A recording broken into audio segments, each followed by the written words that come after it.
जय जगन्नाथ सांग मैंने वेलकम टू एमआर क्रिएसन। आसतु शुणा 2 मिनिट्र एक छोट कहानी जहाँ शुणिले भाई भाईर संपर्क रे केबे भी तिक्तता आसीबो नाही।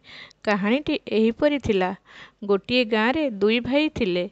बड़ भाई विवाहित थिले ओ तार दुईटी पुओ झियो थिला। दुई भाई पाखापाखि अलग अलग रहुथिले किंतु सेमानंक भितरे उत्तम संपर्क थिला।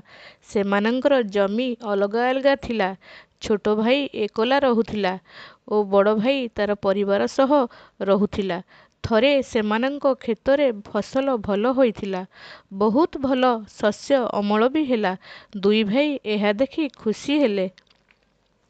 बड़ भाई छोट भाई को अमल शस्य को दिने जगाई देई खाइबाकू गला। एही समय रे छोट भाई भाबिला मु तो एकुटिया, ए वर्ष तो फसल भल अमल होइछि, मोर किए अछि एते सबु खाइबो। मु एथिरु किछि बस्ता भाईर अमल फसल रे रखिदिए, तार परिवार भलरे रहिबे। ताहाई कला सान भाई। ଏହା ଭିତରେ ବଡ଼ ଭାଇ ଆସି ପହଞ୍ଚିଗଲା ଓ ସାନ ଭାଇକୁ ଖାଇବା ପାଇଁ ପଠାଇଲା। ସାନ ଭାଇ ଖାଇବାକୁ ଗଲା ପରେ ବଡ଼ ଭାଇ ଭାବିଲା ଏ ବର୍ଷ ତ ଫସଲ ଭଲ ହୋଇଛି, ମୁଁ ତ ମୋ ପରିବାର ସହ ଖୁସିରେ ଅଛି। ସାନ ଭାଇକୁ କିଛି ବସ୍ତା ଦେଇଦିଏ, ତାର ଆଗକୁ ବହୁତ ଦାୟିତ୍ୱ ଅଛି, ବାହାଘର ବି ହେବ। ଏହାପରେ ବଡ଼ ଭାଇ ସାନ ଭାଇର ଅମଳ ଶସ୍ୟରେ ନିଜ ଶସ୍ୟରୁ କିଛି ବସ୍ତା ମିଶାଇ ଦେଲା। କିଛି ସମୟ ପରେ ସାନ ଭାଇ ଆସି ପହଞ୍ଚିଗଲା। ଦୁଇ ଭାଇଙ୍କ ମନରେ ଖୁସି ଥିଲା। ସ୍ନେହ ଶ୍ରଦ୍ଧାର ଭାବ ଆହୁରି ମଜବୁତ ହେଲା।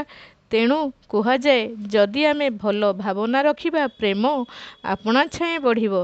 ଆଉ ଏଇଭଳି ସ୍ନେହ ପ୍ରେମ ଭାଇ ଭାଇ ଭିତରେ ରହିଲେ ଦୁନିଆର କୌଣସି ତାକତ ତୁମ ପରିବାରକୁ ଭାଙ୍ଗି ପାରିବ ନାହିଁ।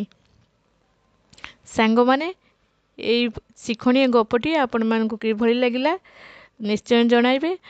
ଏଇଭଳି ସୁନ୍ଦର ସୁନ୍ଦର ଛୋଟ ଛୋଟ ଗପ ମାଧ୍ୟମରେ ମୁଁ ପୁଣି ଆସିବି। ଆଉ ଆପଣମାନଙ୍କୁ ଯଦି ଭଲ ଲାଗିଥାଏ ଲାଇକ୍ ସେୟାର ସବସ୍କ୍ରାଇବ୍ କରିବାକୁ ଭୁଲିବେନି। ଜୟ ଜଗନ୍ନାଥ।